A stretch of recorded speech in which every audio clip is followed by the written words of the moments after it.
Analisis birokrasi.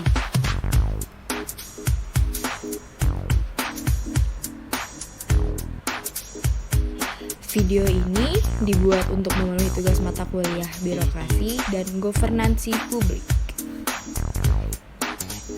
Sebelumnya, jangan lupa like, komen, dan subscribe.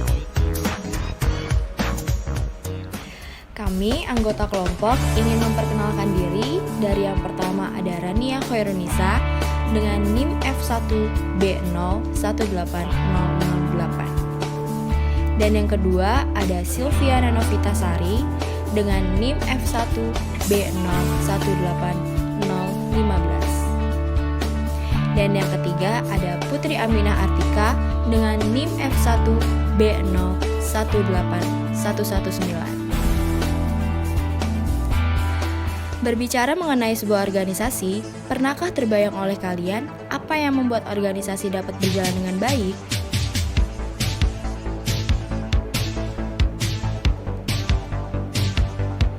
Yuk, kita bahas sistem birokrasi. Sebelumnya, apakah kalian sudah mengerti apa arti birokrasi?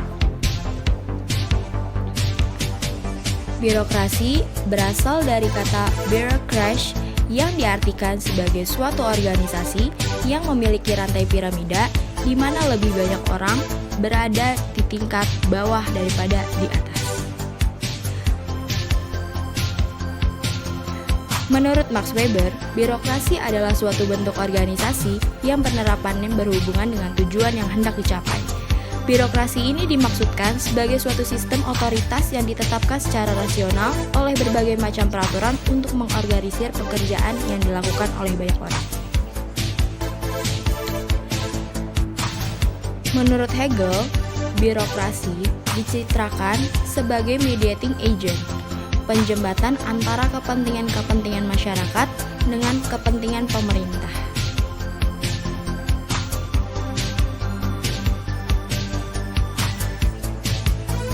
Dan menurut Karl Marx, birokrasi adalah alat kelas yang berkuasa, yaitu kaum borjuis dan kapitalis untuk mengeksploitasi kaum proletar, yang bisa dibilang alat untuk dipergunakan menghisap kelas proletar.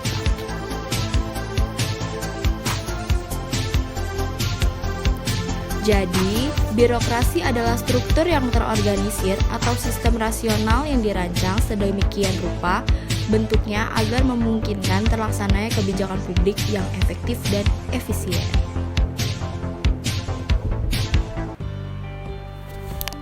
Sistem birokrasi di Indonesia.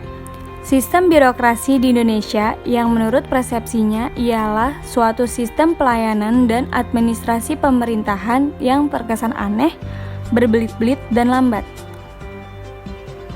Birokrasi di tanah air sudah menjadi penyakit yang sulit untuk dihilangkan. Namun setelah reformasi pada tahun 1998, maka banyak upaya dan program-program pembangunan dan pengembangan kelembagaan yang juga direformasi menuju sistem yang lebih demokrasi. Tetapi pada nyatanya sistem birokrasi di Indonesia belum berjalan secara optimal. Mungkin berbagai upaya perbaikan telah diupayakan, namun belum dapat menciptakan sistem birokrasi yang mantap dan membawa konsekuensi terlaksananya agenda reformasi secara cepat dan tepat.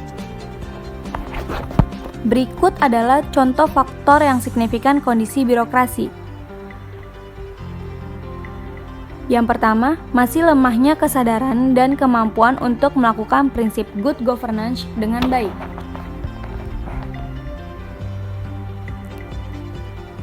Yang kedua, sistem pemerintahan desentralisasi yang digulirkan sejak era reformasi merupakan angin segar dalam pelaksanaan birokrasi terutama daerah. Yang terakhir atau yang ketiga, saat ini masih banyak posisi atau jabatan birokrasi yang diisi oleh orang-orang yang tidak memiliki kemampuan dan keterampilan yang sesuai dengan posisinya. Bagaimana tanggapan masyarakat terhadap pelayanan publik?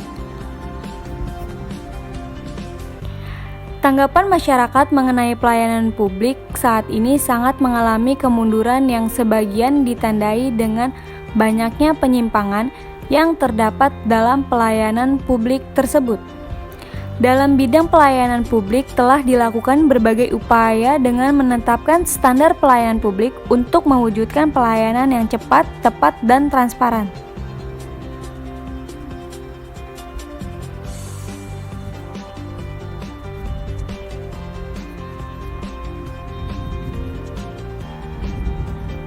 Berikut ialah gambaran birokrasi pelayanan publik yang ada di Indonesia, di mana sangat terlihat jelas rumitnya pelayanan tersebut.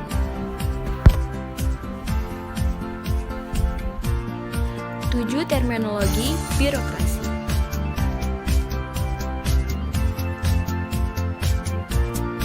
Dan yang pertama, ada birokrasi sebagai organisasi yang rasional.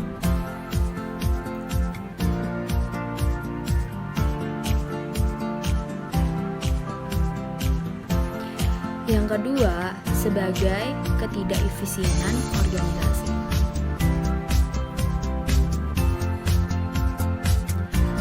Dan yang ketiga, sebagai pemerintahan oleh para pejabat.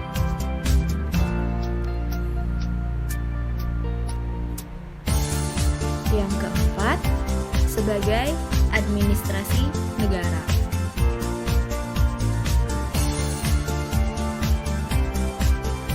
Yang kelima, sebagai administrasi oleh para pejabat.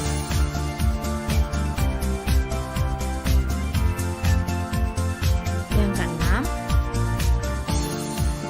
salah satu ciri masyarakat pada masa modern.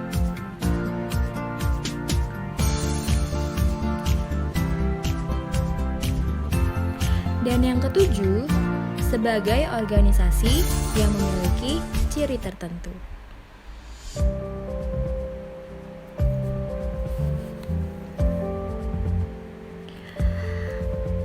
Yuk, kita pahami tentang fungsi birokrasi. Fungsi birokrasi yang pertama yaitu administrasi.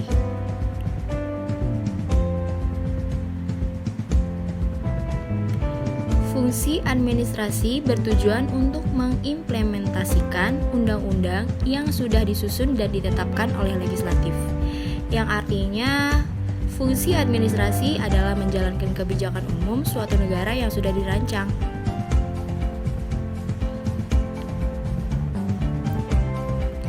Fungsi yang kedua, pelayanan. Pada dasarnya, birokrasi bertujuan untuk melayani masyarakat atau kelompok tertentu untuk menjalankan fungsi pelayanan publik.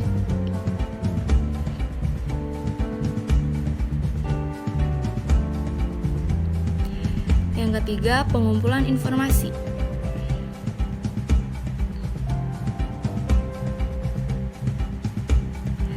Badan birokrasi sebagai pelaksana kebijakan negara tentu memiliki informasi dan data mengenai efisiensi atau efektivitas pelaksanaan berbagai kebijakan pemerintah di masyarakat. Dan setelahnya ada regulasi.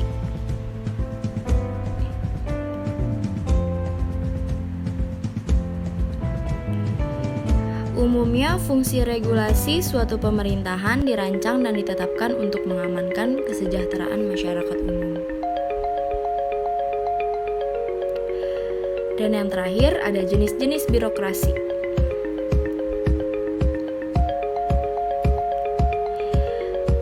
Jenis yang pertama, birokrasi pemerintahan umum,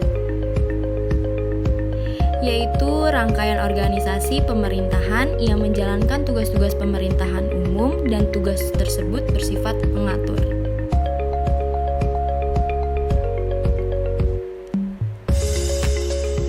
Yang kedua, birokrasi pembangunan. Birokrasi pembangunan yaitu organisasi pemerintahan yang menjalankan salah satu bidang atau sektor yang khusus guna mencapai tujuan pembangunan.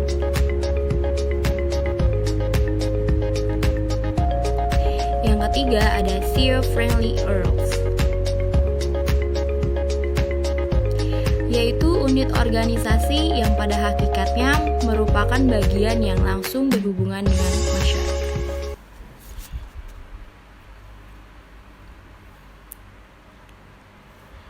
Sekian dan terima kasih.